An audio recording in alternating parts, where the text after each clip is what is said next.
Good afternoon, everyone. Welcome to the inaugural Emory University Libraries Collection Lightning Talks. There will be 5 brief presentations today on a variety of library resources. The Lightning Talks are presented live, and recordings of each talk will be placed on the Emory University Libraries YouTube channel. After all of the presentations have concluded, there will be a brief question and answer session. And with that, we will now turn it over to our first presenter, Jenny Towns, who will be speaking on the Open Textbook Library. Hi, I'm Jenny Towns. I'm the Open Access Librarian. I'm going to share my screen so you can see what I'm talking about.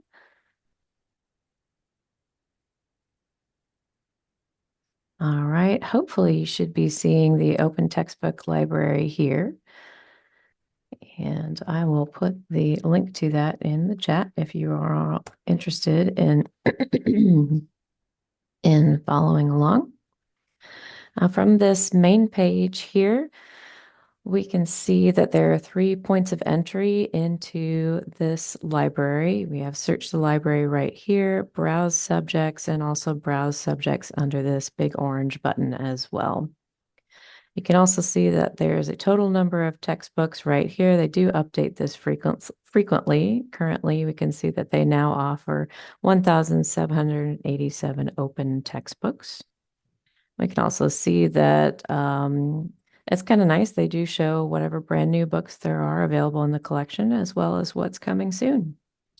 The purpose of the Open Textbook Library is for all of these books to be available in PDF format. So these are generally not going to be courses or quiz banks or things like that. They're going to be pretty much in textbook format. And the reason for this is they want to be easily available for download and printing if need be, specifically for use in places that don't have great internet connection so that they can be used offline as well as online. It's worth it to note that all of these textbooks are ingested automatically into the Emory Library catalog when they come out with new ones. And if you're interested, you can talk to Sophia Slutskaya about that. Now we're going to take a look at some of these records just to give you an example. We're going to browse subjects here. Just going to click here, and I like to go, scroll down a little bit. I picked out an example earlier for humanities, but I wanted to first make sure that you all saw it. In lieu of an advanced search, they do have a filters page, and you can search by license. So if you're interested in finding something that has more usage options than others, finding something less restricted, you can search by license, as well as formats.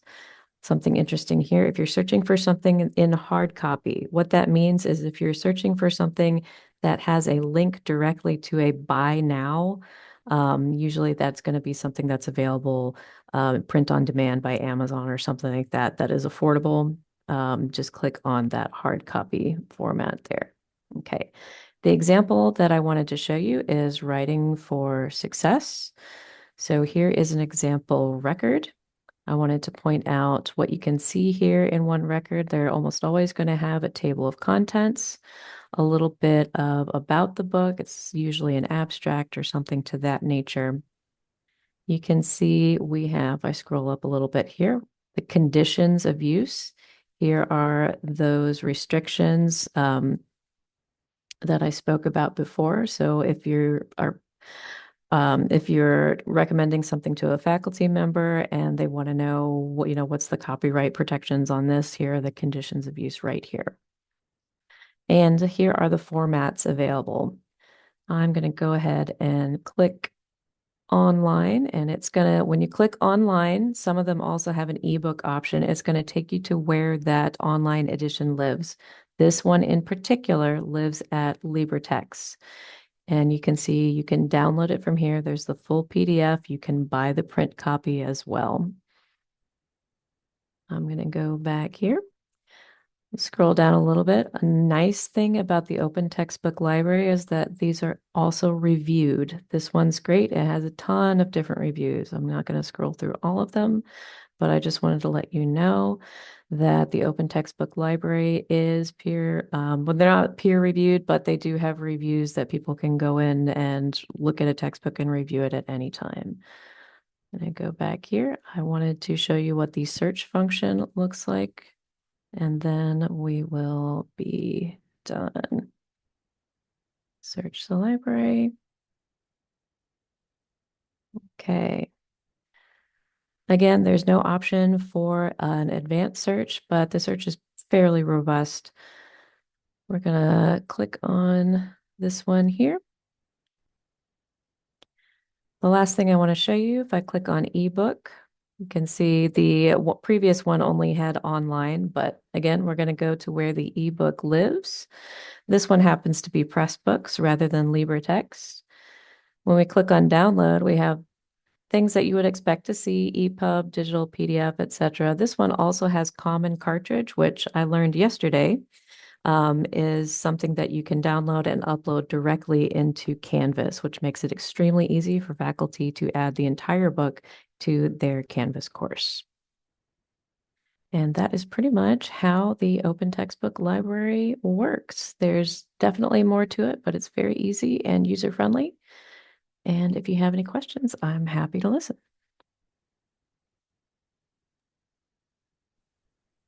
Okay, thank you, Jenny. And just a brief reminder that if you have a question for Jenny or any of our other presenters, we'll have a Q&A after all the presenters have finished. So next up, we have Todd Lampkin, who's going to speak regarding the Carlos Museum's collections online. Alrighty, thank you. I'm going to share my screen here. Give me just a second.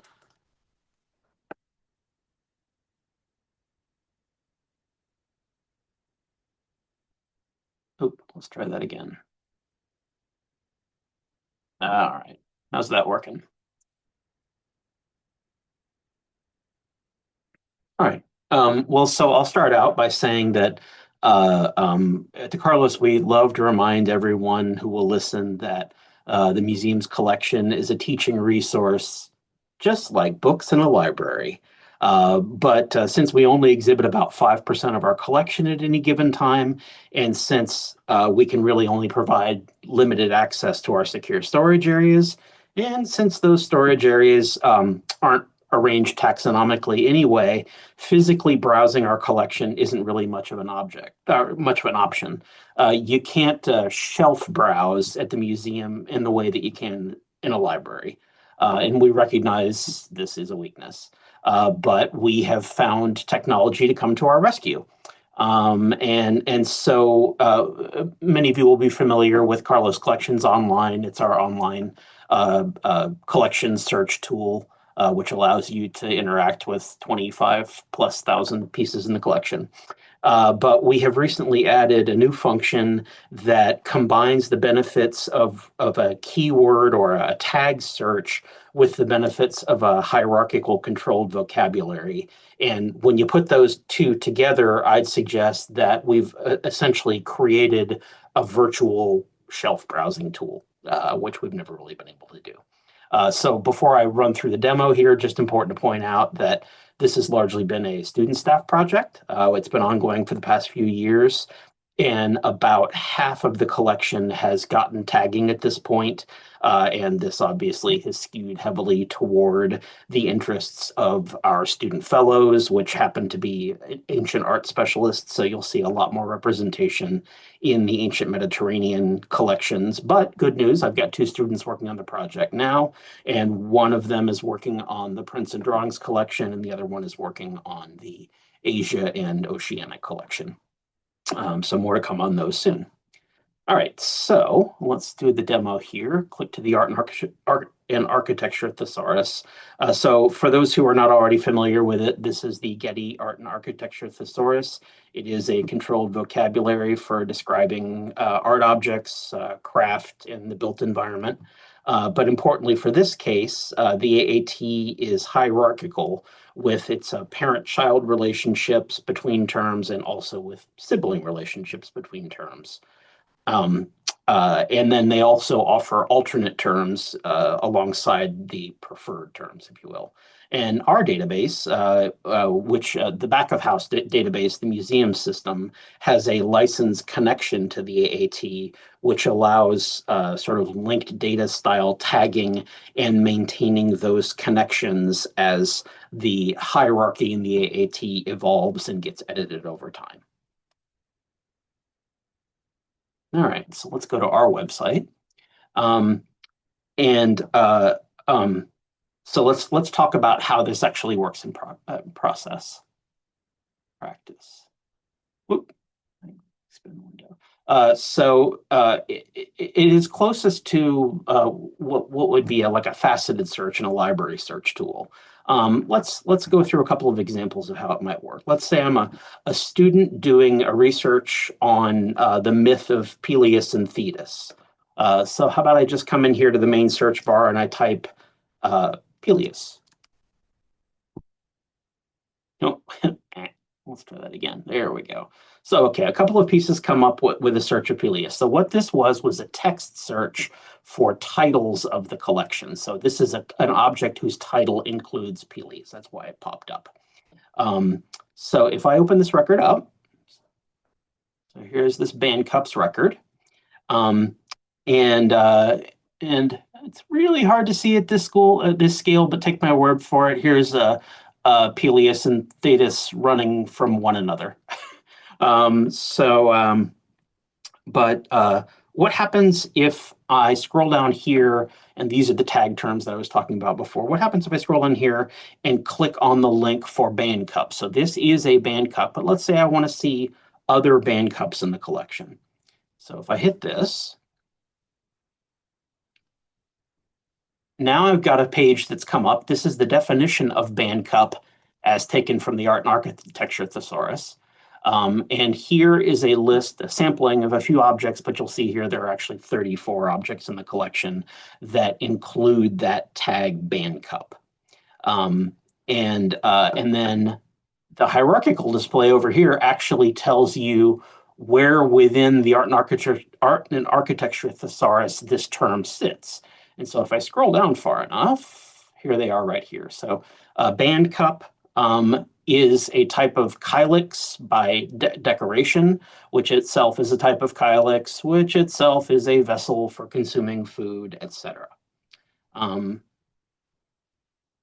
so what happens if I go up one level? Let's say now I want to know about kylixes. So if I click on kylixes through this display, then I'm now browsing all of the kylixes in the museum's collection. And so there are 59 online right now. So let's see if I actually browse out to all 59 of them. All right, so in this case, some of these have kylix in the term, but as we talked about before, they do not all. And the reason this one is being picked up, titled Red Figure Cup with Women, is because here is the term here within the record. And without this tagging effort and without the connection to the Art and Architecture Thesaurus, the way we discovered this piece would not have worked. So let's go back, do another example. Let's say I'm a student. I'm in a class where a faculty member is throwing around lots of esoteric printmaking terms, and I've gotten completely lost. I don't know what's going on. I've heard them say dry point and mezzotint and lithograph, but I don't really understand the differences between them. So let's just start here with a dry point. All right. So I'm searching for the term dry point, and again, because I use the keyword or the traditional search, it's actually looking for things where dry point appears in the descriptive text as opposed to the tag. All right, so let's just pick this one because I think he's interesting looking. All right, so again, because we have the hierarchical display option, I can actually click on dry points. So this is everything that we've tagged with dry point. In this case, there's 6 objects that we've tagged that way. Remember, this is a project that's ongoing, and we've just this semester had a student step into the Works on Paper collection. So yeah, we have the definition. Okay, so a dry point is a print made using a dry point process whereby a sharp needle scratches the plate, creating a burr. Okay, so I know a little bit more about that. Let's come back over here to the hierarchical display. So now what's a mezzotint? Well, I know that a dry point and a mezzotint are both types of intaglio prints. And here's my definition for what a mezzotint is. Um, and so we see dry points and mezzotints are both types of engravings. Well, what's an engraving?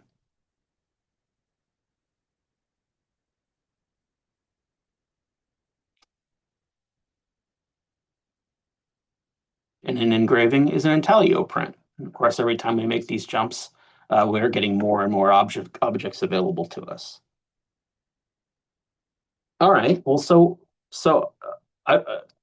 now I'm seeing other types of prints here. What's a lithograph? Okay, so if I run around here, I can look through different types of print categories. Oh, so a lithograph is a panographic print, a planographic print.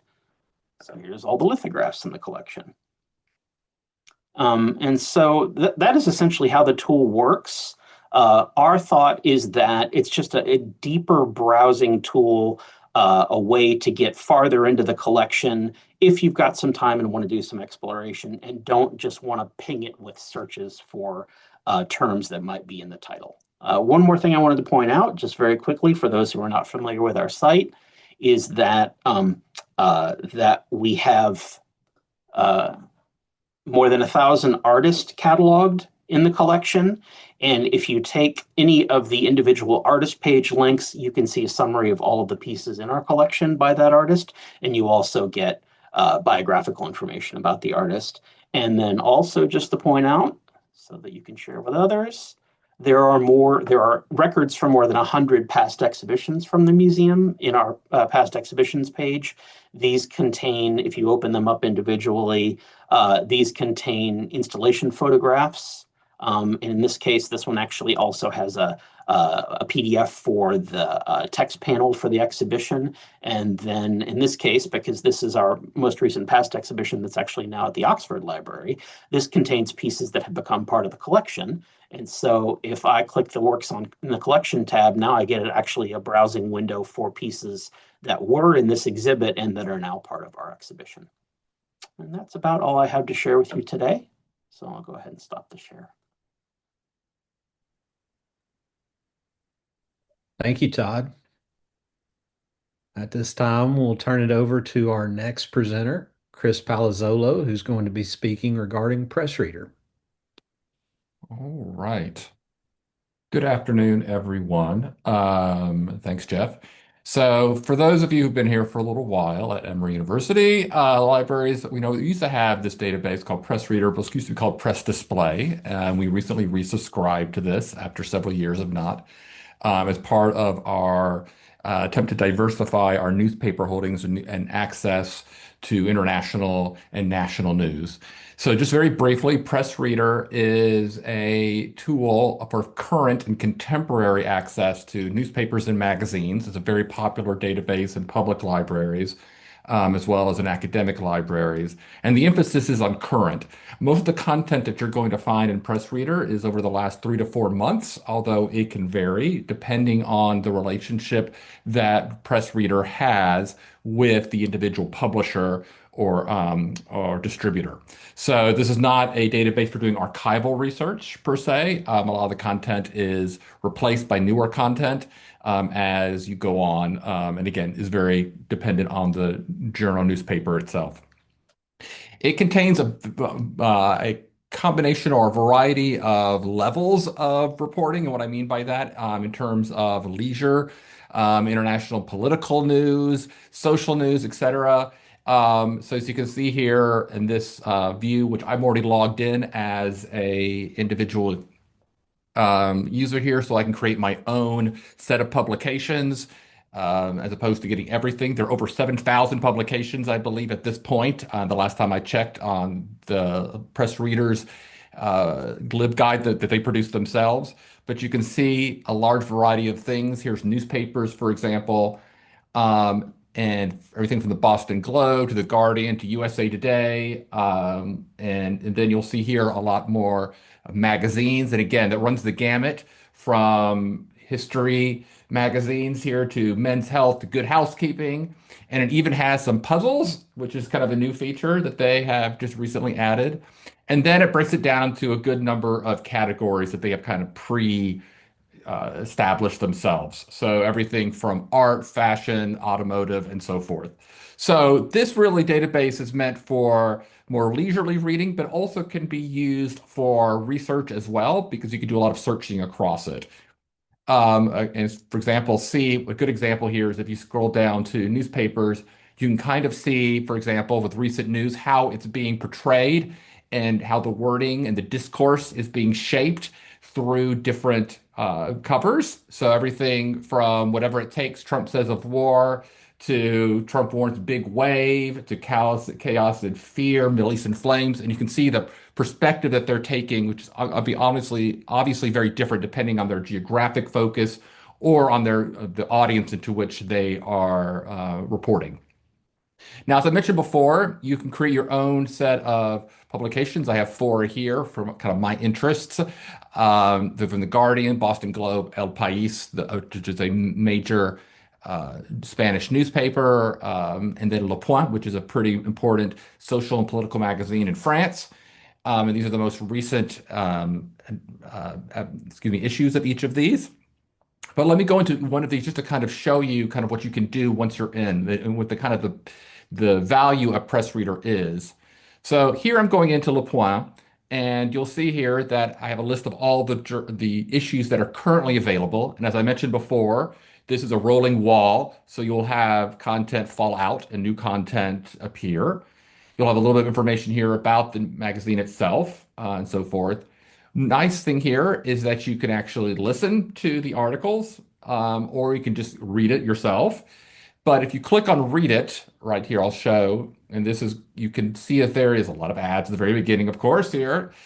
But then if you can just scroll as if you're reading the magazine, for example, right here, or, and what you can also, and you can also click on different parts of this, or you can actually even translate the article, all right, which is kind of a really nice element that they have. Now, it's not a perfect translation, I will tell you in advance, but it will get the job done, as they say here. So here's the editorial in the most recent issue of Le Point, and then you'll get this translation right here. Now, citing a translation might be a little iffy here, but it does give you an overall understanding of what the content is. And this is particularly good for a lot of our students, in particular who are being asked in some of their courses, particularly the contemporary courses or language courses for that matter, which you find a lot of folks using this database for, that this will give you at least some practice in terms of the language.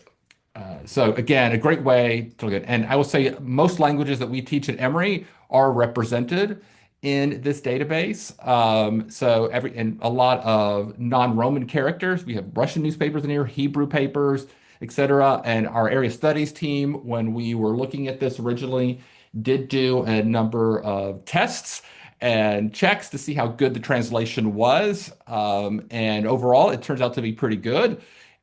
So it's not perfect. I think they have a third party that's actually doing that translation. The other thing I wanted to mention briefly too, I'm going to go back into Le Point again here just to show you, is that you also have, I'm going to go to a different article, a different copy here. You have an option also of looking at it as a text view. I was going to go back into the read now again here, or a page view. The page view is obviously as if you were flipping through the magazine, but there's also just the regular text view as well, which sometimes is easier to read for some folks here, in which case it works the same way where each article is in a different column and you can just scroll through it. So it's a very similar sort of functionality, just not without a lot of the formatting that comes with the actual newspaper or magazine itself. And then, of course, here as well, you can see which issues are available, and then go there and scroll at your heart's content. One other thing I do want to emphasize here is that the PressReader app is really, really good. We do have access to the app as part of our subscription to this database. And usually what happens is that you are able to log in once and you keep your login for about 7 days until you have to log in again.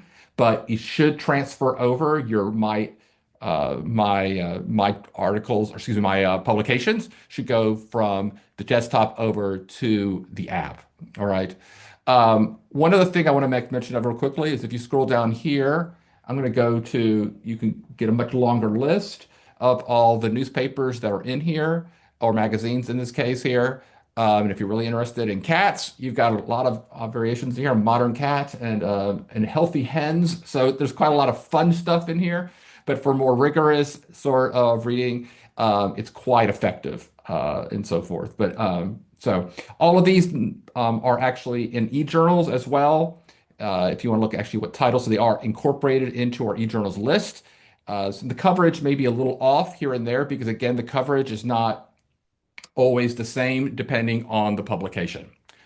So that's just a very brief overview of the magazines and newspapers that you can find in PressReader. It's getting really good use, and we hope more folks continue to use it. The last thing I will say is that they recently have offered an API, which, if there's interest in, we collections can certainly help you out if you want to get more content, more contemporary content at once. And then have that be read into an Excel spreadsheet, to JSON formats, etc. We can help you with that, but this is part of our subscription to PressReader. So I will leave you with that and have you take a look on your own time. And if you have any questions, let us know. Oops. Thank you, Chris. And I will stop sharing in just one moment here. I had not expected to hear about healthy hens today, but there you go. Okay, we will turn it over now to our next presenter, Peter Schertz, who's going to speak on Naxos Music Library. Okay, can everyone see my screen? I'm Peter Schertz, and the Music and Dance Librarian here, and I'm excited to tell you about this underutilized resource, Naxos Music Library. I'm here on the home page, and let me point out this number. There are more than 20,000 albums of mostly classical music that are available to Emory students, faculty, and staff to stream for free. Let me repeat, over 20,000 albums, many from major classical labels such as Sony or Deutsche Grammophon. If you listened to music all your waking hours for the rest of your life, you couldn't listen to all of it. And Naxos is adding more content all the time. There are different ways to browse this huge selection on the left side of the screen here. I will let you explore those on your own. Let me show you how to play music. Let's search for an album. I'm going to the search bar here, and I'm going to search for Undine Smith Moore, an African-American composer whose papers are at Rose Library. And I'm going to click on this album. Now, in order to listen, you can't just listen from this page. You have to select recordings, and you can select individual recordings. I'm just going to do select all. So, and then you'll press this play button over here. And I'm not sure, we're having trouble with the sound before, so I'm not sure if this will work. I will try playing.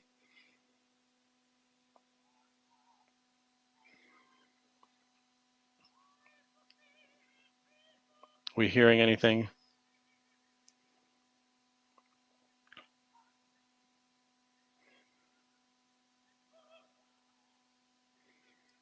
Well, you get the idea.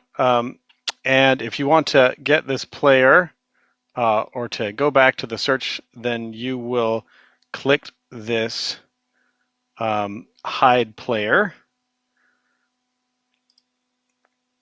And if you want to go back to the play, you just have to go to this musical note on the side here, and that will bring the player out again. So you can add different tracks from different albums onto that player screen.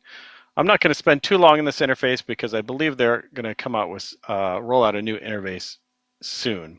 So why use Naxos instead of YouTube or Spotify?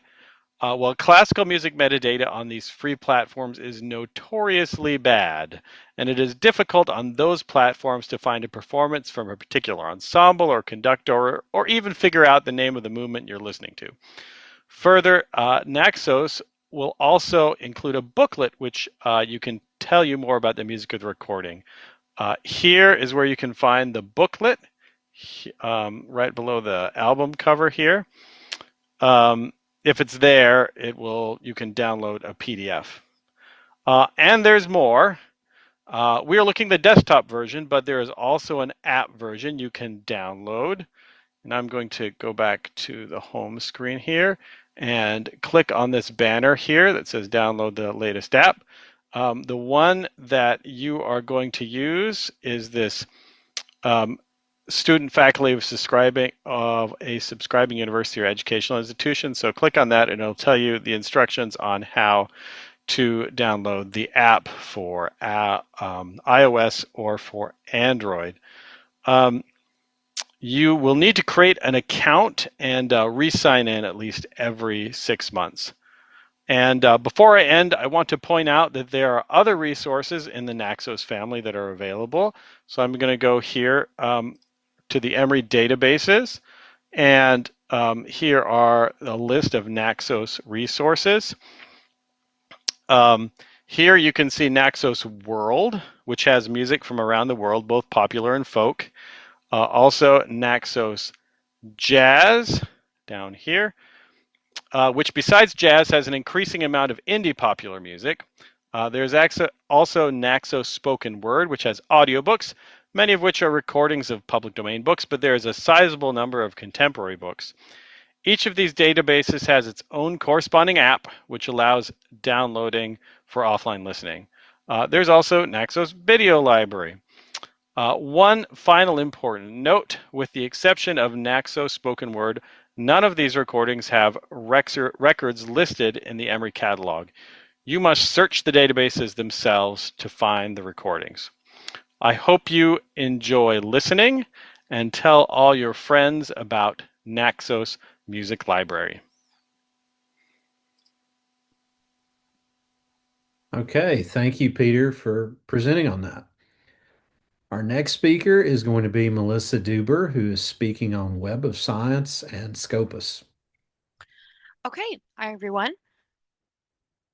Oh, we good? Okay.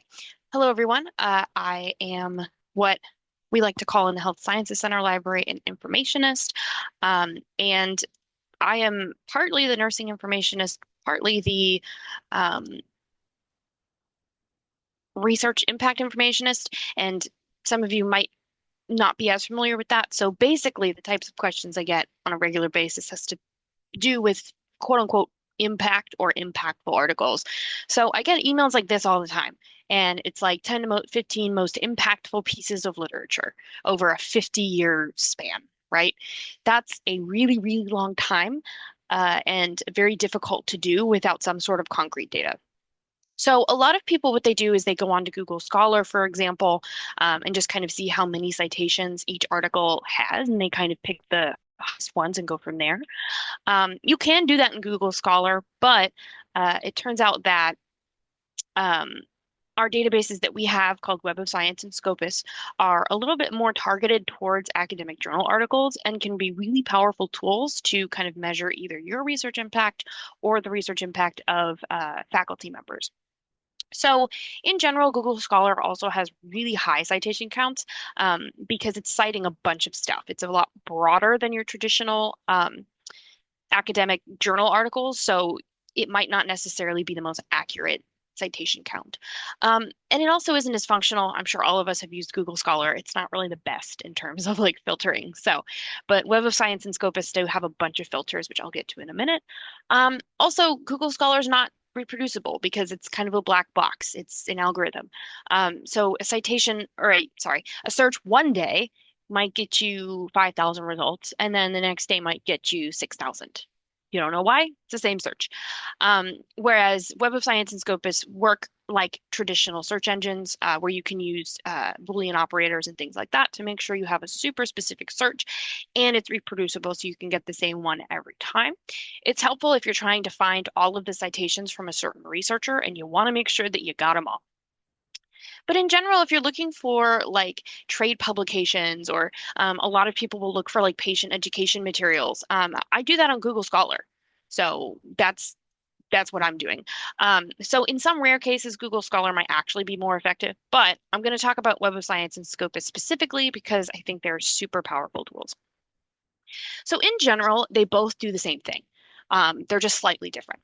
So Web of Science is owned by Clarivate, which is an analytics company, and Scopus is owned by Elsevier, which is a journal company that many of us are likely familiar with. If you've searched Clinical Key or any of the Elsevier databases, you likely know what Scopus looks like already. So in general, Web of Science has a lot more like STEM and life sciences journals. So if you're looking more into like biology or chemistry, you definitely want to go with Web of Science. But Scopus has a lot more arts and humanities coverage. So it doesn't mean that Web of Science doesn't have arts articles, they just might not be adequately represented. They also, again, focus on more recent publications, and I find that they have really great data visualization options. They offer, bar charts, tree maps for a variety of different categories, which can make for really cool PowerPoint slides if you need them.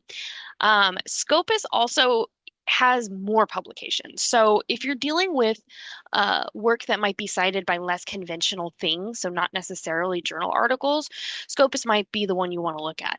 And it also covers older publications. Web of Science has older publications as well, but Scopus has far more records. But both of them count how many citations an article has, which is really the thing that a lot of people want with research impact. So that's helpful. And you can also look at the author themselves to see what their age index is and what their impact is over time. And for my job is very important. You can generate reports. So if you get a list of like 3,000 to, I'm working on a report now that has 4,000 publications, you can generate a spreadsheet very quickly and easily so you don't have to manually go through each and every one. So I'm going to go ahead and show you guys. I always recommend to get to Web of Science, just go to the health site. I know you guys probably aren't used to looking at the Health Sciences Center Library site, but it's just in health right here. And Web of Science is actually right here on our main blue box. And so I always recommend people use our website just because it gets the authentication and it's super easy to access. And in general, both of them function quite similarly. With either of these two, I would always make an account. And I use my institutional email just because you can save lists of citations, which can be very helpful if you need to export documents or kind of look back at your old searches. So I'd always recommend making an account and you have all of these documents. I will just go ahead and show you what a list looks like. Let me actually use advanced search. Smart search is pretty much like a lot of other search bars, like just put in what you have and it'll give you some approximations. What you really want to be doing is going to advanced search.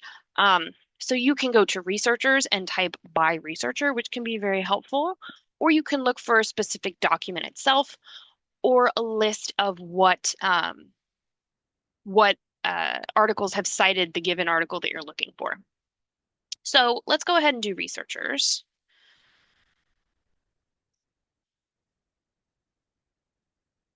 This was a research impact report that I just did. So these records are computer generated. So you might find that some people have two records. That's just what happens. It's not human curated, so sometimes there are multiple records. But fortunately, in Web of Science, you can view it as a combined record. And so you can see a profile page. And again, it's giving you some really great snapshots and numbers of your research impact over time. It has all of the articles very quickly and easily, and also provides how many citations or people cited that article. You can also sort, I'll do highest first. This person worked on a lot of guidelines, so they have a lot of citations. But if you click on the citations, you can see in detail who has cited that article and why they're doing it. There's also a lot of great filter options here. These are all Web of Science filters, so they're not as like conclusive, but if you use these filters to kind of filter out some citations, be a very useful tool. Another thing I wanted to show you guys was analyze. So you can do analyzing results for a lot of different sets of citations, regardless of where you're at on the site. And you can do a tree map chart, which if you're not familiar with the tree map chart, it basically does like in order of frequency, it'll have like a bigger square on the chart. Which it doesn't look like a tree, which I find fascinating. Let me see if there's a better representation here. But you can do it for a bunch of different types of data. So if you're looking for specific research areas, this is a really great way to do it. Um, so I always like pointing that out because data visualization can be scary. And if you find a really solid one, it's great to just use. You can also export a full report of all of their citations, which basically gives you an Excel document that is very large and tells you the basic information, right? So the title, the author, the publishing information, the amount of citations, that kind of thing, which it can also be very helpful if you're trying to kind of come up with averages of citations or, the H index or things like that. So this is very helpful. I'm also going to show you guys Scopus really quickly. And actually with Scopus, you can find that on the main Woodruff site as well. I think any of the Emory Library sites I think you can use for this. Um, you can do that with Web of Science too. I just like the easy click button. So you can just type in Scopus. Oh, well, not in the library search. Don't do that. Rookie mistake. And it'll bring you to Scopus. There's the only one. And like I said, it is an Elsevier product, so it's going to look like an Elsevier layout. But as you can see, it's very similar, right? So it has all the previous searches. You can search for a document, and then the identifiers are slightly different. You can also use the authors, but they also have slightly more interesting information like research or discovery. So if somebody has a specific discipline that they study in and they want to find researchers to collaborate in, they can do that. And you can also search by organization. So if you're looking for a specific department or school within Emory, you might be able to find it this way. So let's go ahead and replicate the same search we did.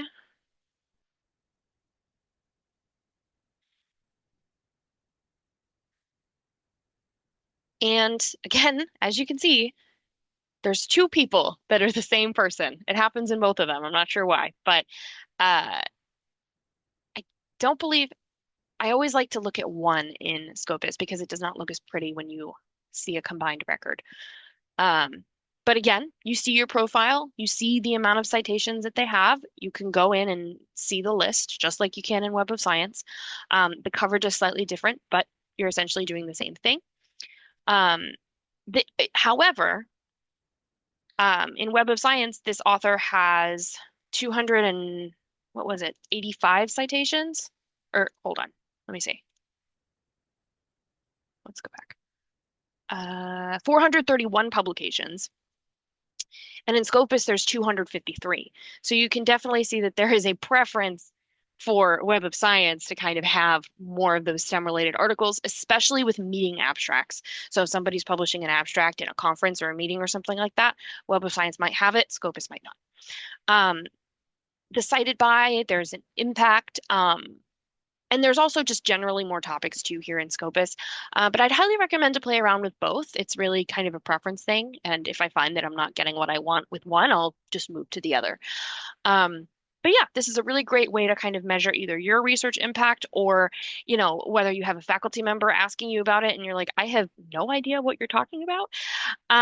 But in general, if you have any questions or if a faculty member is asking you for something and you're not quite sure what to do, you can always shoot me an email and I'd be happy to kind of talk to you about it and see what that entails. That's all I got.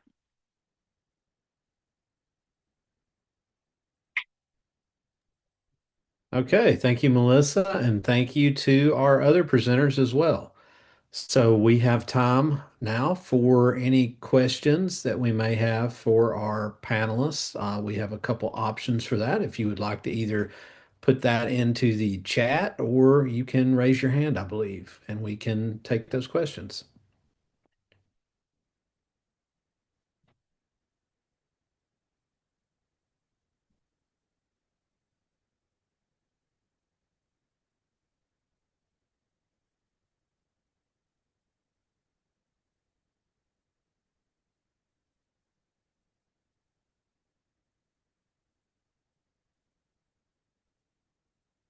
Okay, if there are no, we'll give everyone just another couple seconds if you may have a question, but if not, we will wrap up our presentation today shortly.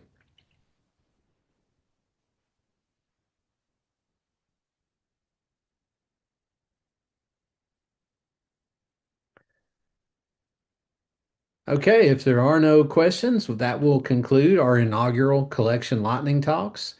We want to thank our presenters once again. Recordings of the sessions will be placed on the Emory University Libraries YouTube channel, and once we have done that, we will send out information to everyone.